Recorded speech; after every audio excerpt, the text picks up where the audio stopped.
Pemirsa Metro yang kami lanjutkan dengan informasi ketegangan antara Amerika Serikat dan Iran. Tensi antara Iran dan Amerika Serikat kembali meningkat dengan aksi saling serang yang dilakukan oleh militer kedua negara. Setelah memerintahkan serangan terhadap Iran dan militer Amerika Serikat melakukan pemboman secara intens, tiba-tiba Presiden Amerika Serikat Donald Trump kemudian kembali membatalkan perintahnya. Dalam unggahan di Truth Social, Presiden Amerika Serikat Donald Trump mengatakan ia telah membatalkan serangan dan pemboman yang dijadwalkan terhadap Iran pada Kamis malam. Pembatalan itu dilakukan dengan alasan kemajuan dalam negosiasi yang sedang berlangsung. Sebelumnya pada hari yang sama, Trump mengatakan Amerika Serikat akan menyerang Iran dengan sangat keras pada Kamis malam dan akan segera mengambil kendali atas infrastruktur minyak dan gas Iran di Pulau Kark.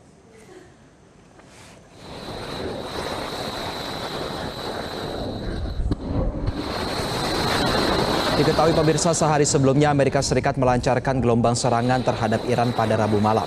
Serangan ini menghantam situs pengawasan, komunikasi, dan pertahanan udara Iran. Rekaman yang dirilis oleh CENTCOM menunjukkan rudal jelajah Tomahawk ditembakkan dari USS Michael Murphy di lokasi yang dirahasiakan. Komando Pusat Amerika Serikat mengatakan serangan itu diperintahkan oleh Presiden Donald Trump.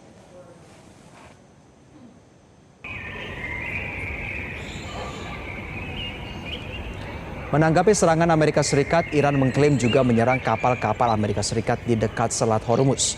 Korps Garda Revolusi Islam Iran atau IRGC mengatakan mereka telah melancarkan serangan balasan terhadap posisi militer Amerika Serikat di Yordania, Kuwait, dan Bahrain.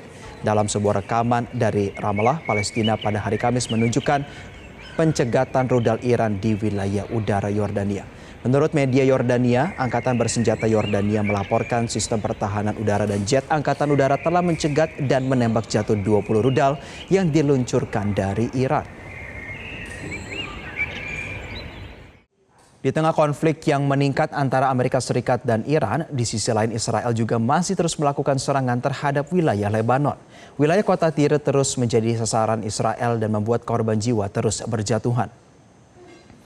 Sedikitnya 16 orang tewas dan puluhan lainnya luka-luka dalam gelombang serangan udara dan serangan pesawat tak berawak Israel di wilayah seluruh Lebanon Selatan pada Selasa lalu.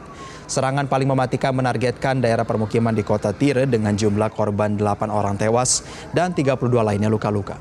Pusat Operasi Darurat Kesehatan Masyarakat Lebanon mengungkap jumlah korban kumulatif dari serangan Israel antara 2 Maret dan 9 Juni telah mencapai 3.666 orang tewas dan 11.321 orang luka-luka.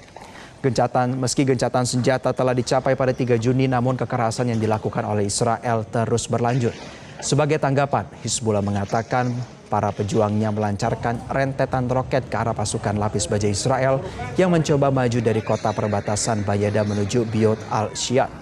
Serangan pasukan Hizbullah itu memaksa pasukan Israel untuk mundur.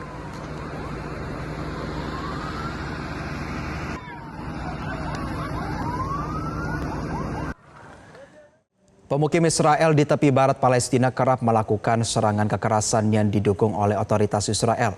Perserikatan Bangsa-Bangsa melaporkan serangan itu telah menewaskan, melukai, dan menggusur warga Palestina. Komisi Penyelidikan Internasional Independen PBB menyatakan lembaga peradilan dan penegak hukum pemerintah Israel tidak hanya gagal menghukum para pemukim Israel yang melakukan serangan kekerasan, tetapi juga memberikan dukungan finansial dan militer kepada para pelaku. Laporan tersebut memperingatkan serangan pemukim Israel terus meningkat di tepi barat dengan setidaknya 7 warga Palestina tewas dan 832 terluka pada tahun lalu. Jumlah itu meningkat 130% dibandingkan tahun 2024. Laporan tersebut menemukan otoritas Israel terlibat langsung dalam serangan pemukim melalui dukungan finansial dan militer serta dengan memberikan kekebalan hukum dari penuntutan.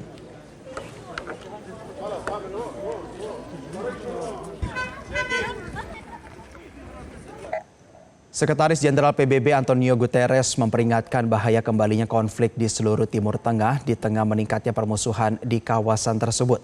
Timur Tengah semakin terjerumus ke dalam krisis dan konsekuensinya akan meluas jauh melampaui kawasan tersebut.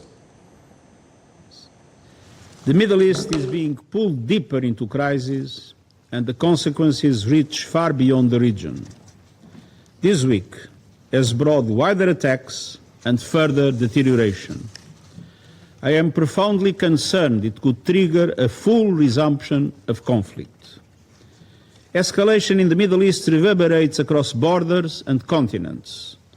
Through political tensions, displacement and rising insecurity, through markets and trade routes, through food and fuel costs, events in Lebanon. Since March, we have witnessed a serious escalation as Israel intensified its operations in Lebanese territory and Hezbollah fired deeper into Israel. We have seen the killing of civilians, entire communities uprooted, and extensive demolition of homes and civilian infrastructure in southern Lebanon. The forced displacement of over 1 million civilians, the killing of 7 UN peacekeepers, including one last week, and through it all, the risk and reality of more escalation. All parties must work towards a diplomatic settlement, a settlement that fully respects the territorial integrity, sovereignty and political independence of Lebanon within its internationally recognized borders, in line with Security Council Resolution 1701. Jelajahi cara baru mendapatkan informasi. Download Metro TV Extend sekarang.